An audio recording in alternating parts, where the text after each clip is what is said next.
हमारे चैनल में सभी का हार्दिक अभिनंदन है।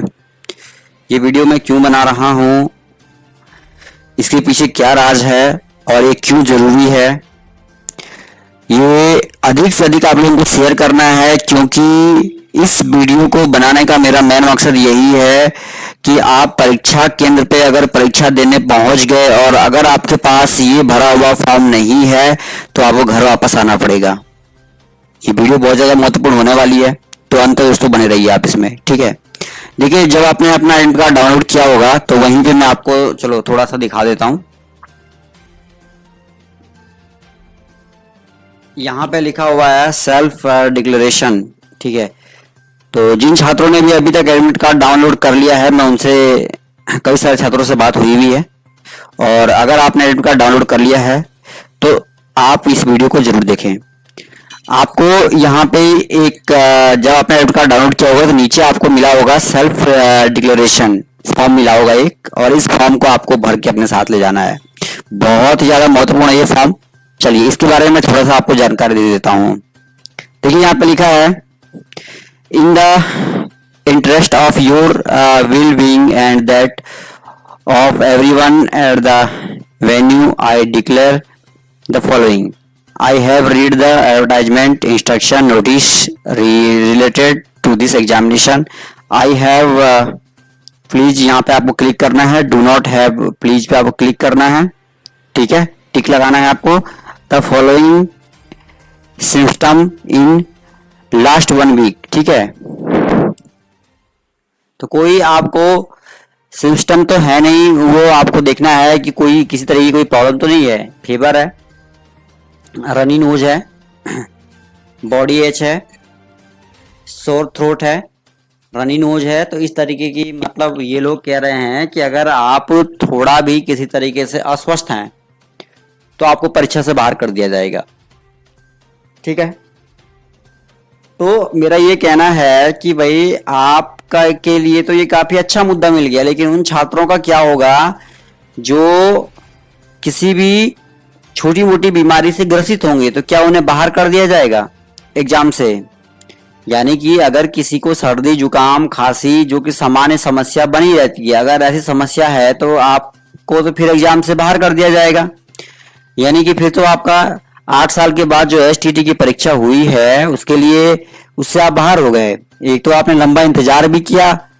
तो मेरा ये वीडियो बनाने का मेन मकसद ये है कि मैं आपको ये कहना चाहता हूँ कि ये परीक्षा जो है अगर ये थोड़ा रुक के हुई होती, यानी कि कोरोना का जो महामारी फैल रही है, आपने देखा होगा अभी कल के न्यूज में ये खबर आई थी कि चीन में जो है कोरोना के एक भी नए मामले 3 महीने के अंतर्गत नहीं मिले हैं। यानी कि वहां पे स्कूलों को खोल दिया गया है, बच्चे स्कूलों में पढ़ रहे हैं, वहां परीक्षाएं हो रही है, 3 महीने से वहां भी एक भी कोरोना का मरीज जो है वो नहीं मिला है। ऐसे में सवाल ये उठता है कि क्या इतनी बड़ी महामारी, और दूसरी देखिए मैंने छात्रों से काफी ज्यादा बात की और मेरे को एक बात भी यहाँ संज्ञान में आई है कि जो छात्रों ने एडमिट कार्ड डाउनलोड किया उनका सेंटर 200 और 300 किलोमीटर की दूरी पर है। ऐसे में सवाल ये उठता है कि क्या ये छात्र इस टाइम पे ना आपकी कोई बस सेवा सुचारू रूप से चल रही है, ना किसी प्रकार की जो है आपको कोई सुरक्षा है, मतलब सुरक्षा दी जा रही है, क्योंकि आपको पता है कि भाई कोविड-19 का संक्रमण जो है वो इतनी तेजी से फैल रहा है। ऐसे में अगर आप अपने घर से निकलते हैं तो एक बड़े रिस्क के साथ आप सेंटर तक पहुंचेंगे। दूसरा, आपने देखा होगा कई सारे जिलों में बाढ़ की स्थिति भी बहुत ज्यादा भयानक है। तो ऐसे में सवाल ये उठता है कि क्या इतनी तमाम परेशानियों के बाद ये जो छात्र हैं क्या ये पहुंच पाएंगे परीक्षा केंद्र तक? उसके बावजूद भी अगर आप में थोड़ी बहुत भी कुछ समस्या पाई जाती है, माना कि आपको फीवर है या आपका बॉडी टेम्परेचर 99 पॉइंट समथिंग से अधिक है, जो कि मैंने आपको अपने वीडियो के माध्यम से पहले आपको दिखा दिया था, इसमें कुछ आपको निर्देश दिए गए हैं कि 99.4 के ऐसा ही कुछ आप देख लीजिएगा उसमें। अगर इससे आपका बॉडी टेम्परेचर थोड़ा सा भी हाई पाया जाता है तो आपको परीक्षा जो है वो बाहर कर दिया जाएगा। तो ऐसे में सवाल उठता है कि भाई क्या ये छात्रों के भविष्य खिलवाड़ नहीं है? दूसरी बात यह है कि क्या पटना हाईकोर्ट के फैसले का विभाग को इंतजार नहीं करना चाहिए? जब ये माना जाता है कि भाई कोर्ट का फैसला जो है वो सर्वमान्य है और सभी के लिए मान्य होता है, तो क्या कोर्ट के फैसले से पहले जो सरकार है वो अपनी बातों को रख रही है क्या? ऐसे में सवाल ये उठता है कि भाई या तो कोर्ट के फैसले की कोई वैल्यू नहीं है, ठीक है, तो मैं ये वीडियो इसलिए बना रहा हूँ कि भाई आप लोगों को जो है वो जानकारी मिलती रहे। और अगर आप परीक्षा केंद्र में जा रहे हैं तो ये काम आपको जरूर कर लेना है। सबसे पहले आपको देखिए, ये आपको स्क्रीन पे दिखाई दे रहा होगा, यहाँ पे ये पूरा का पूरा जो फॉर्मेट है फॉर्म का, ये आपको भर के ले जाना है। अगर आपको कोई भी दिक्कत है तो आप इसको टिक लगाएंगे, बिना इस फॉर्म के आपको एंट्री नहीं किया जाएगा। तो ये पूरा का पूरा फॉर्म आपने देख भी लिया होगा, शायद आपको ने जब एडमिट कार्ड डाउनलोड किया होगा तो आपको एक फॉर्म नीचे मिला होगा जिसको कि डिक्लेरेशन फॉर्म है, ये इसे फुलफिल करना है। ठीक है, चलिए नीचे दिखाता हूँ मैं क्या क्या है इसमें। और नीचे आया मैं थोड़ा सा, देखिए यहाँ पे लिखा है I am asked to fill the self declaration since I do not have Aarogya Setu app on my mobile phone. यानी कि आपको अपने मोबाइल फ़ोन में जो है आपसे पूछा जाएगा एक आरोग्य सेतु ऐप भी आपको डाउनलोड आपके पास है कि नहीं। ठीक है, I am certifying that I have not tested positive और द कोरोना वायरस और identified as a potential carrier of the कोविड-19 वायरस। तो ये आपको देखिए यहाँ पे ये फॉर्म भरना है। क्या क्या है भाई, यहाँ पे देखिए कैंडिडेट नाम हो गया, candidate roll number, date, examination centre name, signature of candidate. ठीक है, ये आपको पूरा का पूरा दिखाई दे रहा है। आगे देखता हूं मैं। हाँ देखिए, I may be subject to legal provisional action as application for hiding any facts of COVID-19 infection related to me and causing health hazard to other candidate name। इधर है कैंडिडेट का नाम है, date of examination centre name, signature of candidate. तो ये form आपको भर लेना है जैसे जैसे आपको निर्देश दिए गए हैं। अगर आप पे कोई भी ऐसे लक्षण पाया जाता तो आप भरेंगे। कैंडिडेट का नाम, रोल नंबर होगा आपका, डेट ऑफ एग्जामिनेशन सेंटर का नाम होगा, सिग्नेचर ऑफ कैंडिडेट्स होगा। ठीक है, ये डिक्लेरेशन फर्स्ट की बात है। अब 2 में देखते हैं क्या है। तो देखिए 2 में ये सब तमाम चीज़ें आप पढ़ लीजिए। ठीक है, ये है, ये आपको भरना है, ये तो आप भर लेंगे, इससे कोई दिक्कत नहीं है। और डिक्लेरेशन फर्स्ट में मैंने आपको दिखाई दिया कि तमाम चीज़ें क्या क्या चीज़ें थी जो कि आपको भरना है। और 2 है इसमें, डिक्लेरेशन फर्स्ट है ये मैं थोड़ा सा इधर आ जाता हूँ और आपको दिखा देता हूँ कि ये है आपका डिक्लेरेशन फर्स्ट। देखिए आपको दिखाई दे रहा होगा स्क्रीन पे। ठीक है, तो ये आपको कर लेना। और डिक्लेरेशन 2 भी मैं आपको दिखा देता हूँ इसमें, देखिए। और कुछ छात्र ने कुछ इंपॉर्टेंट इन्फॉर्मेशन दिया है, वो भी सुन लीजिए जरा। एडमिट कार्ड का लिंक चारों तरफ हमारे चल ही रहा है, सारे ग्रुप में अवेलेबल है। तो मैं इसके लिए सूचना सबको दे दूँ। एडमिट कार्ड के लिंक पर आप क्लिक कीजिएगा, क्लिक करने के बाद आपका एप्लीकेशन साथ में डेट ऑफ बर्थ आएगा। आप दोनों फिल करने के बाद लॉगिन कीजिएगा। लॉगिन करने के बाद आपका सिग्नेचर और फोटो दिखाया, बगल में वहाँ पर और लिखा होगा, वहाँ पर आप क्लिक कीजिएगा। क्लिक के बाद आपका जो होगा वो चीज़ दिखाएगा, दिखाएगा और साथ में कितने तारीख को सबसे पहले उसके बाद डाउनलोड क्या होगा उसको आपको डाउनलोड नमस्कार रिपोर्ट कर और उसके बाद तो ये ऑडियो क्लिप आपने सुना होगा। अगर ये क्लियर नहीं है तो मैं आपको एक बार फिर से क्लियर सुना देता हूँ इस ऑडियो क्लिप को। ठीक है, तो ये काम आपको करना है, इसमें कोई भी गलती ना करें, नहीं तो पछताना पड़ सकता है। तो चलिए मैं आपको ये क्लिप फिर से सुना देता हूँ। जैसा कि आप सभी को पता है कि एडमिट कार्ड का लिंक चारों तरफ हमारे चल ही रहा है, यानी सारे ग्रुप में अवेलेबल हैं ही। तो मैं इसके लिए एक महत्वपूर्ण सूचना आप सबको दे दूं। एडमिट कार्ड के लिंक पर आप क्लिक कीजिएगा। वो क्लिक करने के बाद आपका एप्लीकेशन नंबर साथ में डेट ऑफ बर्थ आएगा। आप दोनों फिल करने के बाद लॉगिन कीजिएगा।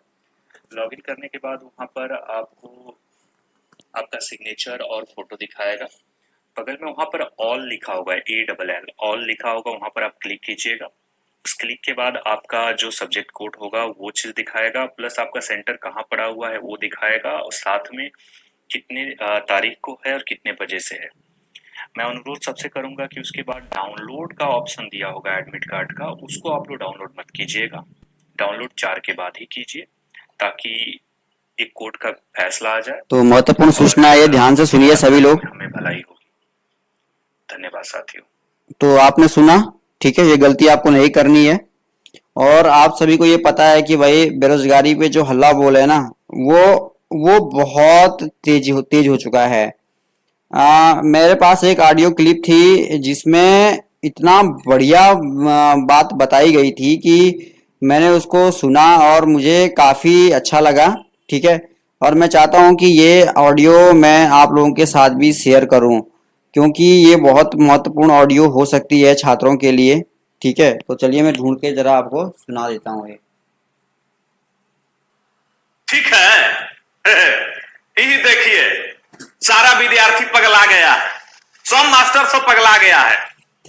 कह रहा है कि ट्यूटर कैंपियन करेंगे, सरकार से रोजगार मांगेंगे, एनटीपीसी के परीक्षा करवा लेंगे, एसएससी का सब काम रूटीन से करवाएंगे। दिमाग उमाग सही है तुम लोगों का? पगलाए तो नहीं हो? हैं? मोदी जी से मांग करोगे, सरकार से मांग करोगे? तुमको पता नहीं है कि कहां रहते हो? देशद्रोही घोषित हो जाओगे।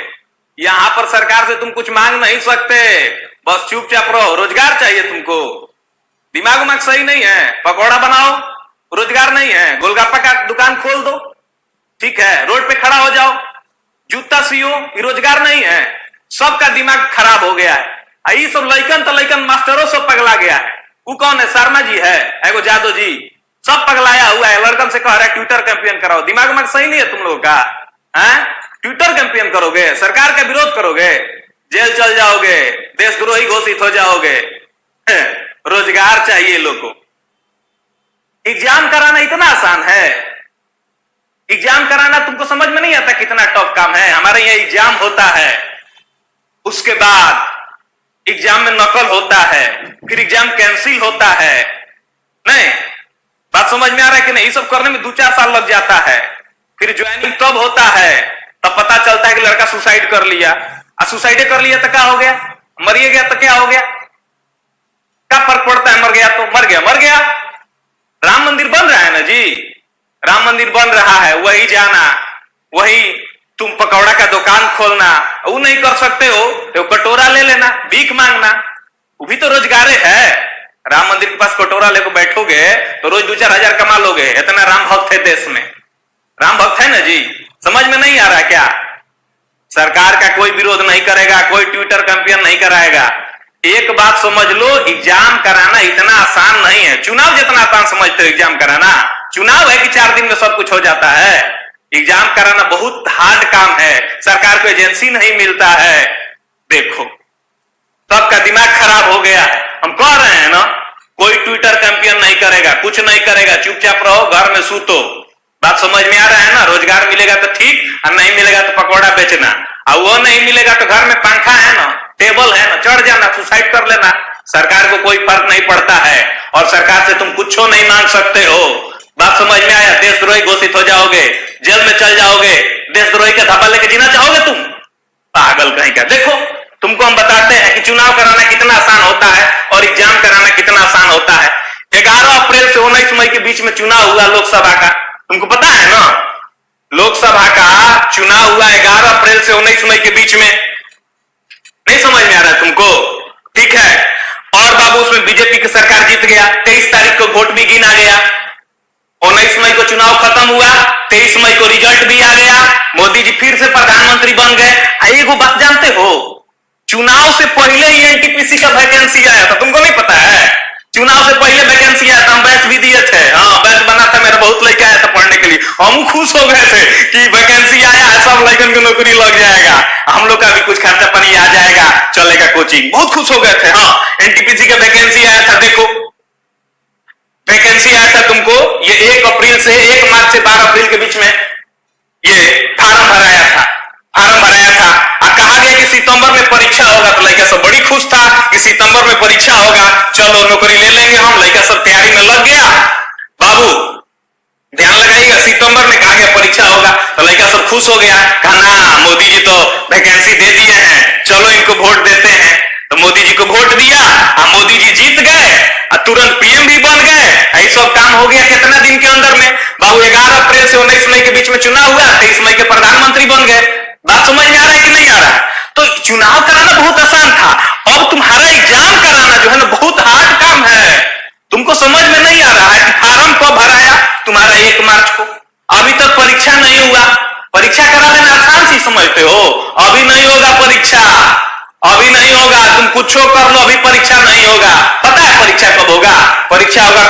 फिर से चुनाव आएगा तो फिर परीक्षा होगा, चुनाव से पहले परीक्षा होगा, फिर रिजल्ट आएगा कब बाबू? फिर जब अगला चुनाव होगा तब रिजल्ट आएगा, और ज्वाइनिंग होगा कब? फिर जब अगला चुनाव होगा तब ज्वाइनिंग होगा। 5 साल लगता है चुनाव होने में बाबू। चुनाव होने में सब कंप्लीट हो जाता है 1 महीना में, लेकिन परीक्षा में तुमको पता है फार्म भराता है, उसके 5 साल बाद परीक्षा होता है, उसके 5 साल बाद ज्वाइनिंग होता है। नहीं समझ में आता है, और तुम विरोध करोगे, टाइम लगता है। विरोध नहीं करो, ट्विटर कैंपेन नहीं चलाओ, ये सब गलत बात है। ठीक है, सरकार के साथ रहो, जय सिया राम करते रहो। बात समझ में आ रहा है कि नहीं आ रहा है? विरोध नहीं करना है बाबू। हम देख रहे हैं लड़का सब कमेंट करता है, जब पढ़ाते हैं तो कमेंट करता है, सर समझ में नहीं आ रहा है, क्या करें सर, पूरा लाइफ मेरा बर्बाद हो गया। हमको दुख होता है, हम क्या करें? क्या कर सकते हैं? तुम्ही को दुख है, सबको दुख है, सब परेशान है, लेकिन बोलना नहीं है, खुश रहना है, कहना है कि हमारे पास रोजगार है, पकौड़ी छानना है, गोलगप्पा बेचना है। बात समझ में आ रहा है कि नहीं? ठीक है बाबू, सुगा, सोना, धन, करेजा, अभी जाके सबको समझ में आया है सब लोगों को कि नहीं, रोजगार चाहिए, रोजगार के लिए हमें लड़ना होगा बाबू। ये सरकार तो सुनने वाली है नहीं, रोजगार के लिए लड़ना तो पड़ेगा, तो सब लोग लड़ रहा है। और एक अनुरोध है सब लोगों से मेरा कि जितने बड़े टीचर हैं सब लोगों ने तो वीडियो बनाया सरकार के खिलाफ, सरकार से डिमांड किया कि रोजगार दीजिए, जल्दी से रिजल्ट दीजिए, बच्चों को ज्वाइन कराइए, एसएससी के सारे एग्जाम को प्रॉपर वे में कीजिए, ढंग से कीजिए। बड़ा टीचर ने वीडियो बनाया, यूट्यूब पर लाखों चैनल है टीचर का, हजारों चैनल है, बहुत लोग रोज दिन भर पढ़ाता है, दिन भर लाइव रहता है, बहुत लोग का सब्सक्राइबर मिलियन में है। हमको तो लगता है कि सारा हिंदुस्तान है यूट्यूब पे, तो जितने टीचर है यूट्यूब पे सब लोग वीडियो बनाइए। ये नहीं सोचिए कि मेरा 500 सब्सक्राइबर है तो हम कहने लगे वीडियो बनाए। अरे 500 सब्सक्राइबर है चाहे 1000 सब्सक्राइबर है, वीडियो बनाओ। ठीक है, तुम्हारे साथ 500 ही लड़का है तो 500 लड़का है तुमको भगवान मानता है, तुम जो कहोगे वो लड़का सुनेगा। इसलिए सबको साथ आना होगा और एक साथ आवाज उठाना होगा, तभी कुछ हो सकता है। खड़ा होने का वक्त आ गया है, सब लोग एक साथ आवाज उठाएं। बिल्कुल जहां भी मिले आपको मौका वहां पर आप कमेंट करें। ठीक है मेरे प्यारे विद्यार्थियों, ये कमेंट करें सब जगह, कहीं भी एक छोटा सा विनोद वायरल हो सकता है तो क्यों नहीं ये हमारा कमेंट वायरल हो सकता है, क्यों ना हमारी आवाज सरकार तक पहुंच सकती है। हम सरकार से क्यों नहीं मांगेंगे